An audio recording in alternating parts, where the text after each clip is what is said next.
This is the Greg Kelly Show. Anyway, happy birthday to Matt Meany. All right, good for him. Grow up already. I want to play another media report on that situation in Florida where a kid was driving recklessly through a neighborhood. And what happened? A rock was thrown through his window. Now, for all the stuff that's going on in the world right now, this is a rock going into someone's car, and no one's hurt, by the way. It's a big deal story. International, national news, and local news.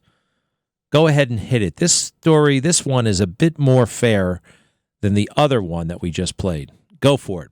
Live now, the Seminole County Sheriff's Office arresting two men after a pair of teens say they were threatened and assaulted while driving through a local neighborhood. This happened on Tuesday along Maple Glen Place in Sanford. The sheriff's office says during the encounter, one of the men threw a large stone through the car window.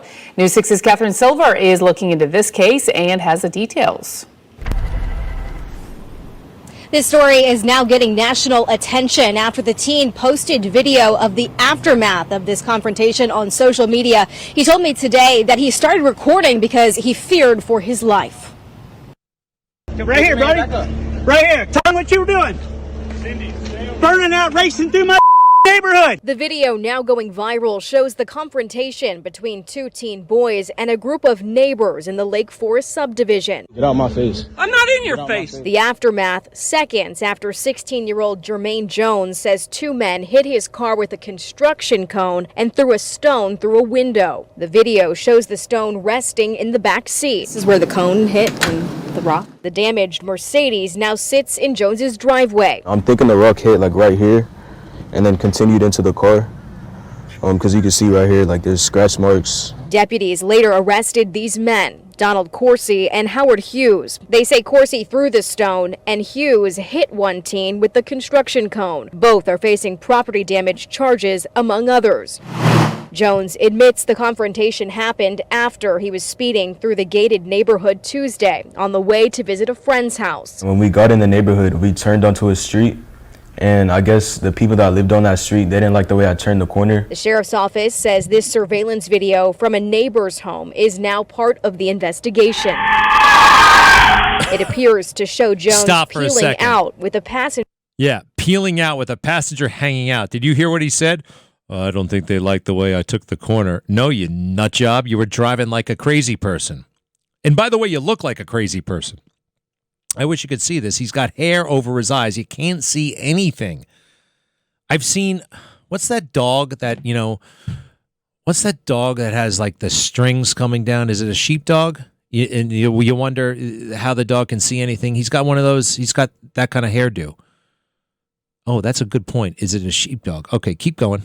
Passenger hanging out of the window. I can admit when I'm wrong. I was speeding a little bit.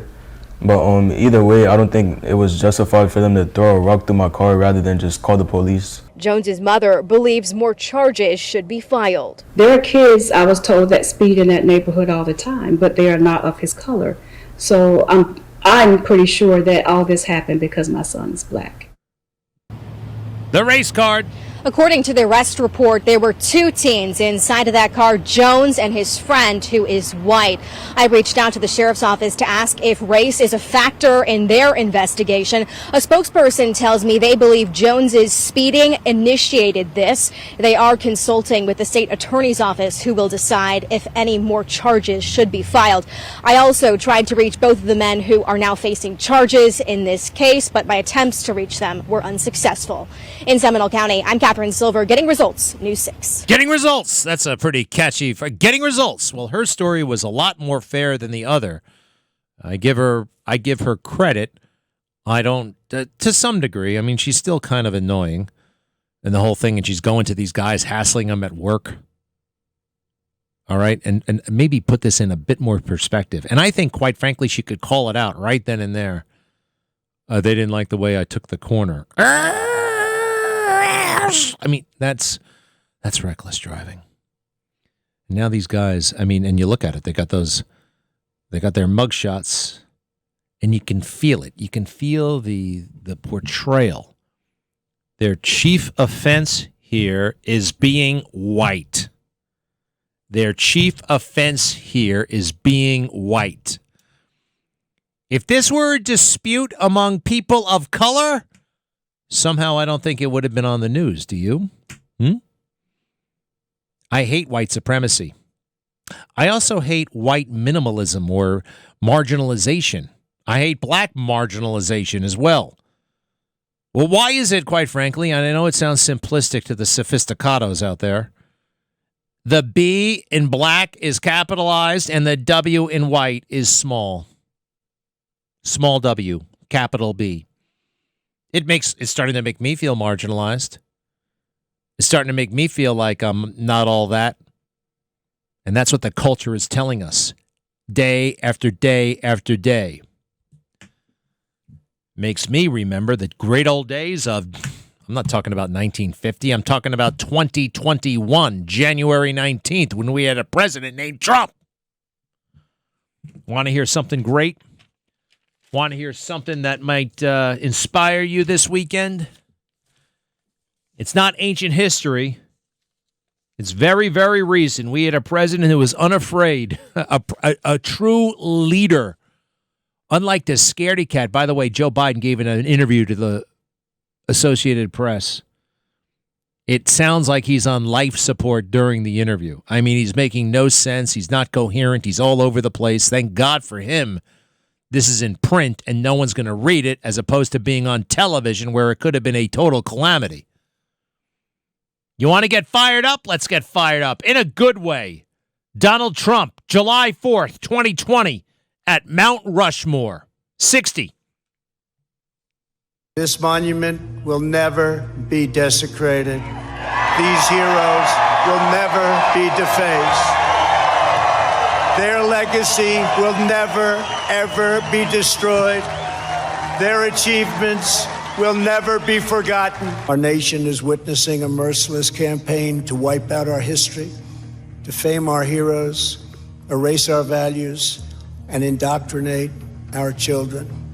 Angry mobs are trying to tear down statues of our founders, deface our most sacred memorials, and unleash a wave of violent crime in our cities. Many of these people have no idea why they're doing this, but some know exactly what they are doing. They think the American people are weak and soft and submissive. But no, the American people are strong and proud. There is a new far-left fascism that demands absolute allegiance.